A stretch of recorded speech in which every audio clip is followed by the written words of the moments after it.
Mokinde shaytaan tija daavloos kana bira namni sirrin nama jeesi badhaasa qaba. Yoo sirritti jeefte keessattuu Oromoo yoo sirritti jeefte yoo sirri buqqifte badhaasa qabda. Itti aansuudhaan namicha fannoo haleessa walii farramne jaanii faarsee bulaan huuyi jeela fadhiitu kan sigale kawallo buqqisiise ka ummata walloo rashansiise ka darratti ummata shawaa akkasitti basmaam jee qalchisiise ka wallagga ilaa ammaa buqqisiisee ummanni guutuun aanaa torbarraa eega buqqa'e haga ammaa sigale haga ammaa bakka sanitti hin deebiin aangoo qoodeefi jechuu yaame hujii tee sirritti dalaydee sirritti waan hin ansi kenne goote sirri geggeessitee badhaasa qabdaa hoottu jeetiin badhaasa kenneefi sigale warra gartee Shimallis Abdiisaatiif Awwaluu Abdiifaa Fiqaaduu Tasammaafaa warra abbootii gadaa rashansiise warra abbootii gadaa jilbiibbachiisee rashansiise warra Oromoo miliyeenaan buqqaase warra Oromoo miliyeenaan hiyyoomse kaan aangoo hireefi kaan dachii hireefi kaan aangoo limiitiin qabnetti kenne akka feetan godhaa jee milishaa leenjisee fi akka gaariitti ajjeesaa buqqisaa sigale tokkicha gaafii isin gaafate anaa isinirraa hidha anaa biyyaa isinirraa ari'a nama lakkii ummata keenyarra wanni kun dalagamuun taatu jee nama lakkii wanni kun gartee nu balleessiti jee naatu isinirraa ajjeesa isinirraa hidha akka Hacaaluu ajjeesisa sigale akka Abduu Jabbaar Huseen kana kan ajjeesa hayyoota meeqa kakkabattee orgeessaa kan ajjeesisee qushaasha keessatti darbe dikee keessatti darbe reeffasa isin dikeedha isin qushaasha Oromoon jechuu jira bar sigale hayyuu keessan akkanaan godhe jechuu jira bar sigale Abdiillee bar Ogaadel lama qofaa dhufee gaafatee mana hidhaatii baasee Ogaadel manguddoo Ogaadel lamaan san ugaasota afaan Soomaleetiin ugaasota jedhan jara lama qofaa dhufee mana hidhaatii baasee hunolaal jeeni mana gartee beeta mangistii fakkaatu kan beeta mangistii bira jibbitaan siin jee san kenneefi eeyduu goosiseefi makiinaa xiyyitiin hin dhooyne sana Dubaay irraa nayisiiseefi Abdiillee tajaajilu jira nama lamaa jecha Oromoon ammoo miliyeenaan buqqaatee hayyoonni meeqa hayyuu ifiinjuu hundi itti dhaqeeti guutuu isaaniif irraa yaasee so kanaafuu ajjeesuun isa biratti keessattuu Oromoo ajjeesuun yakka ozoon hin taane hujiidha jechuu shayxaana daafloos kana kana hujirraa dhaabbuu jeeni taayye ajjeesuun yakka seeqa hatuu yakka seeqa sigale shayxaanticha biratti hatuun ajjeesuun gudeeduun buqqisuun sigale hiraarsuun gosa gosarra wali jaaruun Oromoo gandummaan diiguun sigale shayxaantichaaf hujiin seene taayye wanni kun yakkaa jeeni dhaqe hay ati numaatu hujiitii yaa yakka jetta amma ol fuudhee mana hidhat darbee sigale amma ol fuudhee mana hidhat darbee qawwee gartee faarsee bulaan ministeera biyyaa dhiisi namni kun ministeera biyyaati taayyeen kun Oromooti yoonni irraanfachuun qabne namni kun ministeera biyyaati qawwee firii takka tan inni qabatee deemu qawwee arra faarsee bulaan gabaa keessa dhaabbatee samittu qawwee arra walirra tuulamtee eenyurraa fuudhanii kan beeyne gartee humna badirraa guurreeyanii kijiba qawwee walirra tuulanii kan yaa'aniin tana qawwee akka namni mana guuratee waan godhu wallaale tana sigale qawwee takkitti ifiinee gijanii inni hayyeema rabbajee shayxaanticha amanee dhaqee fudhate tana yakka godhanii sanuu yakka waggaa 7 godhanii qawwee yoo xiqqaate qawwee seeraan ala abba feete gaafadha nama heera Itoophiyaa sanniin beekaju Kafeetan gaafadha. Ka mootummaa deeggaruu haa ta'u, ka mootummaa mormuu haa ta'u, nama feetan gaafadha. Akka heera Itoophiyaatti yoo akkam guddatte qawween seeraan alaa kan siisiftu ji'a 7 qofa. Ji'a 7 qofa wallahi billah. Yoo nama nagaa taatee akka tasaasiya nama kana dura yakkan hojjetin taate ji'a 5 ji'a 4. Yoo akkam xiqqaate ji'a 6. Kana waggaa 7tti murteessanii. Murteen tun akkamitti dhufte? Joolleen mana murtii keessa dalaydu dhugaan sabboontota. Dhugaas walii kaa'uun gaariidha.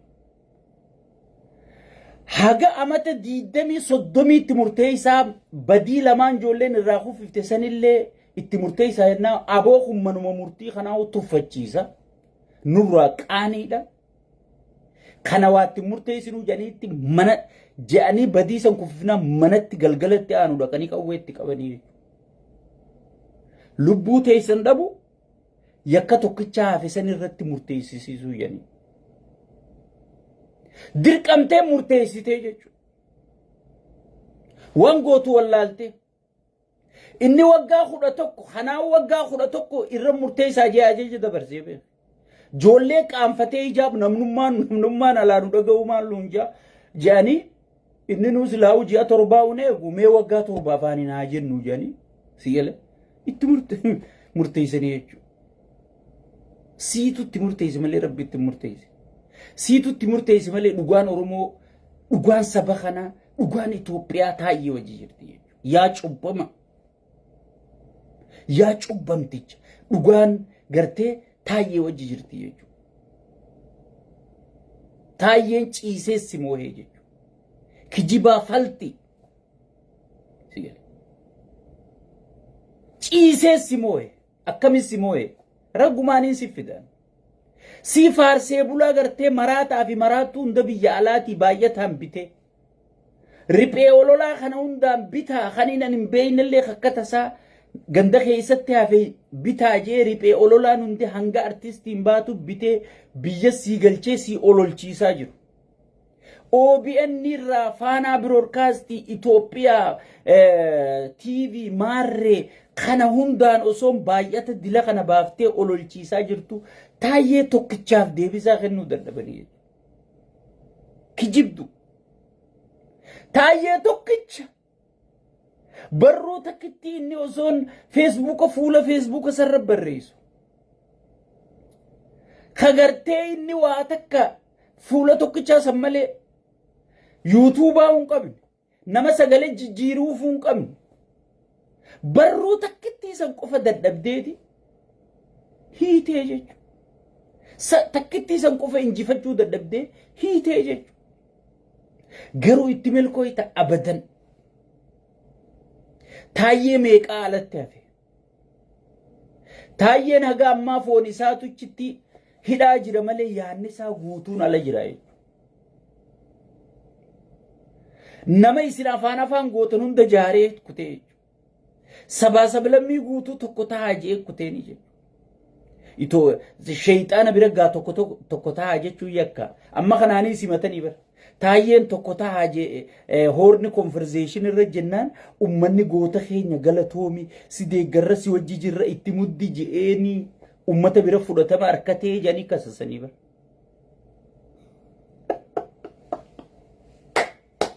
Barwaan itti nama kasastuun beekne jaamaa fincaan beeraa dhuytu si gale. Jaamaa wayyaaneen dur fincaan beeraa obaaftu qabsoon Oromootu maaluma rabbi nu godheen beenu si gale. Fuudhee rabbichi akka geessitti geesse si gale. Meeqamin namni ummata biyyattiitu isa jaalatee hidhamu qabaa si gale. Nama jaalachiisullee biyyatti nama himatamtiiftu jirra si gale. Yoo namnummaan tokko si jaalate, yoo namnummaan tokko goota keenyatti muddisiin jee, hay nugusa dhiiftanii akkamiin nama kana jaalattan jedhaniiti hidhatti ol si darbanii jechuudha. Si gale.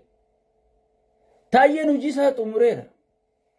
Waggaa 70 murteessi.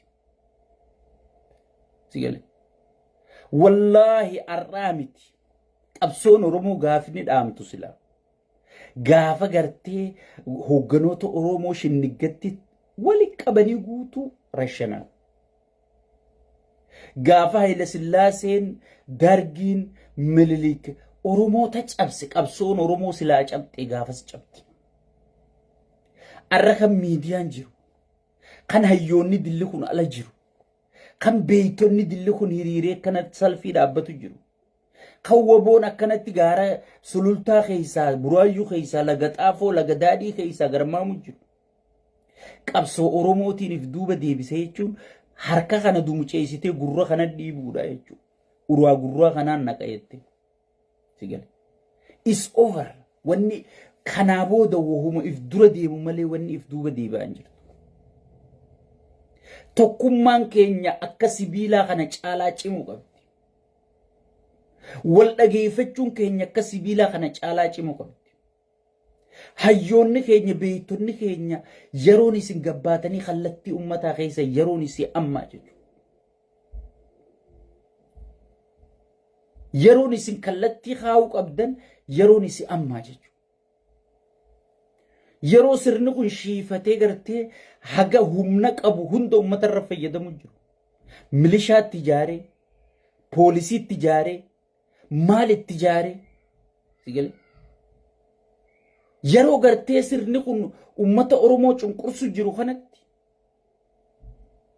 yeroo kaayyoof akeeka oromoo galma ga'uudhaaf gangalachaa jiru kana abadan galman gahu jee gartee diinni gartee qiyaamaan ukaa'u jiru kanatti yeroon isin gabbaatanii ummata keessanii kallattii keessan yeroon isaa amma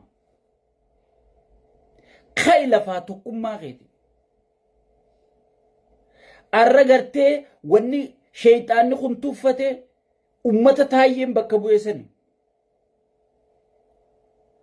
arra gartee bakka bu'aa keetirra wanni saalfii takka malee ajaja dabarsee yoo waggaa 11 murteessuu baattanii ajjeefamtan jee abbootii murtii hunda sodaachise sigale inni ajaja kanarra dabarseef akkarra murtaa'u godheef tuffii ummata inni bakka bu'eeti